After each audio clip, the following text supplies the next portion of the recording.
Schools are supposed to feel familiar, safe, predictable, crowded hallways, buzzing classrooms, the routine of everyday life. But when the halls are empty, when the lights are low, when the building goes silent, you start to realize something. Schools hold memories, and not all of them left.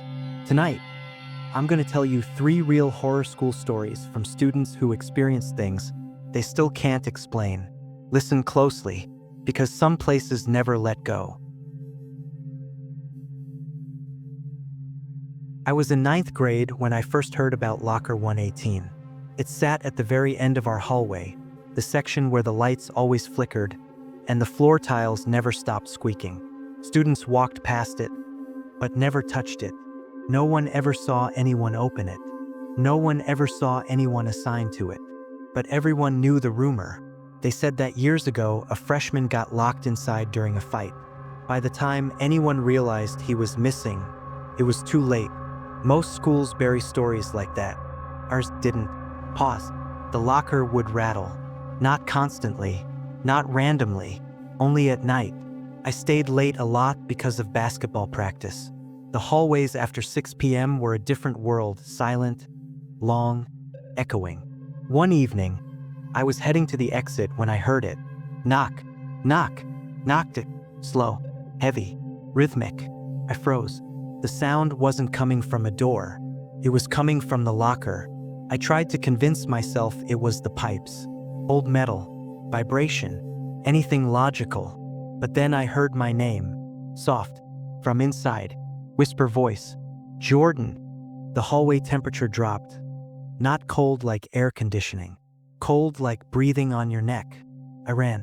The next day, I couldn't shake it. So I asked the janitor about the locker. His face changed instantly. He didn't laugh. He didn't question. He just said quietly, don't talk to it. Not don't worry. Not it's nothing. Don't talk to it. He told me the old story, but it wasn't a fight. The kid had hidden inside during hide and seek. No one found him until morning. The school didn't remove the locker. They refinished it, repainted it, renumbered it, but the inside was the same. That year, I started hearing footsteps behind me whenever I stayed late. Slow ones, not echoing, close. And any time I passed that locker, it knocked. Once, every time, like it was saying hello. I started taking different hallways, even if it meant going the long way, even if I was late. But sometimes, when I was home alone at night, I'd hear the same knock on my bedroom wall. One, single, knock. And no matter where I moved my room around that year, it always came from the side of the room, closest to the wall, that faced the school. This happened during senior year. It was a normal Thursday morning when we walked into history class and saw a substitute teacher sitting at the desk. She was still, too still, both hands folded neatly, eyes forward, not blinking much. She had pale skin and hair pulled tightly into a bun, like she was trying too hard to look put together. Good morning, she said, soft voice, too soft. She didn't write her name on the board. She just said, call me Miss R. It's better you don't know the full name. We all kind of laughed nervously, but she didn't. She didn't give us worksheets or reading or assignments. Instead, she told stories. Stories about students who never made it to graduation. Accidents, disappearances, tragedies no teacher ever mentions. But she spoke about them like she knew them, like she'd been there. Halfway through class, the door opened. The principal stepped in. He froze. He scanned the room, confused, concerned.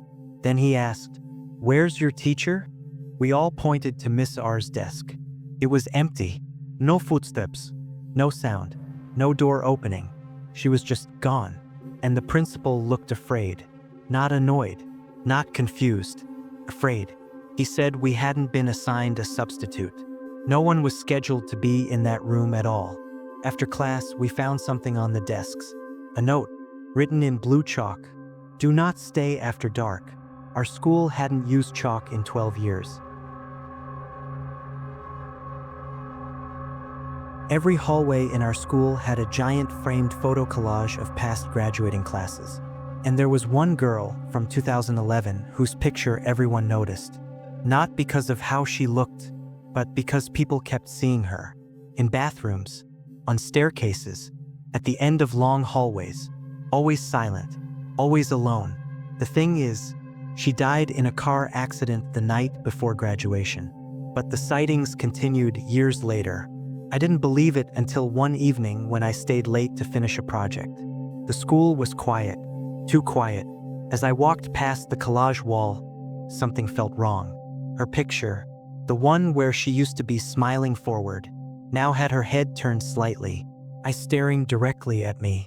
The next morning, I checked the yearbook archive. Her real picture, forward-facing, neutral smile. But the collage version kept changing. Some days her head tilted more. Some days her eyes seemed wider. Some days, she looked like she was crying. And then one morning, the picture was gone, replaced with a blank space. No announcement, no reason, no explanation. But students still saw her, sitting alone in empty classrooms, standing at the end of hallways, watching, not moving, not speaking, just waiting. For who, or for what, no one has ever figured out. Schools don't forget. Not really. Every laugh, every secret, every fear, they sink into the walls. And some stories never leave. If you've experienced something strange at your school, drop it in the comments, because your story might be next.